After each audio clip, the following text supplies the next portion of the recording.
செல்வமும் நிலம் பெற்று நீடூழி வாழ்க.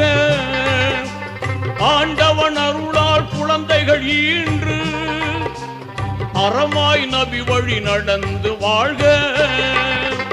வல்லவன் அருளால் நல்லறம் பேணி, வல்லவன் அருளால் நல்லறம் பேணி வாழ்க வாழ்கவே வாழ்கவே. வளமாய் நலமாய் மணமக்கள் நூறாண்டு வாழ்க வாழ்கவே வாழ்க.